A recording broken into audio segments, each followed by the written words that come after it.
आपल्या ताईंना अगोदर सांगितलेलं आहे, महिलाची चिकाटी व सिद्धी प्रेरणेचा अभाव. ताईंना सांगितले त्याच्यासमोर मी सांगते. महिला उद्योजकाची भूमिका म्हणजे आपल्या महिला कोणता उद्योग करतात, त्याची भूमिका काय आहे हे पण आपल्याला ताईंनी काल सांगितलं. रोजगार निर्मितीविषयी आपल्याला ताईंनी माहिती दिली. त्यानंतर आर्थिक विकास, आपला आर्थिक विकास कसा होईल याविषयी पण ताईंनी माहिती समजावून सांगितली. यशस्वी उद्योजकाची गुणवैशिष्ट्ये, आपल्या जो उद्योजक आहे त्यांची गुणवैशिष्ट्ये काय असावी, कशी असावी हे ताईंनी सांगितलं. काय हे नाही, तुम्हाला काय समजलं हे सांगा. उद्योजकाची कौशल्ये, आपल्या उद्योजकामध्ये कोणती कौशल्ये असतात.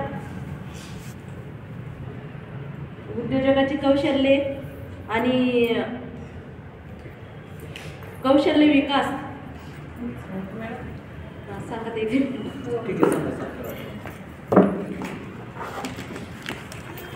आणि मोबाईलचा वापर सकाळी ट्रेनिंगला बसल्याच्या नंतर ट्रेनिंग संपेपर्यंत बिलकुल करायचा नाही. एखादं म्हणजे शिस्त आहे, राग आला तरी घर नाही कोणाला, पण लक्ष माणसाचं मोबाईल मध्ये जाते जास्त. महत्वाचा फोन असला ना तर तुम्ही थोडंसं पाठीमागं जाऊन बोलू शकता, खूपच महत्वाचा असला तरच. नाहीतर फोन तर सगळ्यांनाच येतात, आम्हालाही येतात. आम्ही ट्रेनिंगच्या वेळेस. नमस्कार ताई. नमस्कार. नमस्कार. सुरेखा भरत बोराडे, विजापूर तालुक्यातून आलेली. माझ्या गावाचं नाव घातलेलं आहे.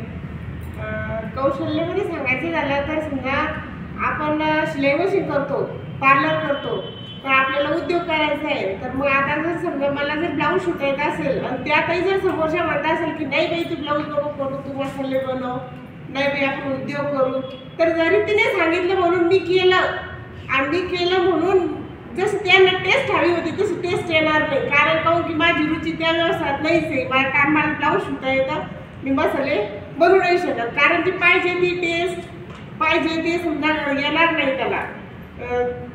कोणताही व्यवसाय करायचं म्हटलं तर आपल्याला काय पाहिजे की प्रोडक्ट चांगलं पाहिजे, त्याला टेस्ट पाहिजे, त्याची पॅकेजिंग, लेबलिंग सगळं व्यवस्थित पाहिजे. अशा हिशोबानं तर ज्याला ज्याची आवड आहे तेच केलं पाहिजे. कोणावर काही आपण लादू शकत नाही की तू हाच कर, तू तोच कर. कारण व्यवसाय निवडताना आपल्याला स्वतःच व्यवसाय निवडावा लागणार आहे. असं कौशल्य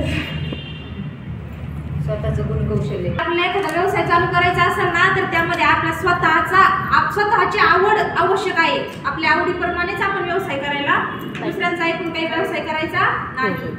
त्यामुळे आपली आवड, स्वयंप्रेरणा किंवा आपली इच्छा पण पाहिजे त्याला. समजलं?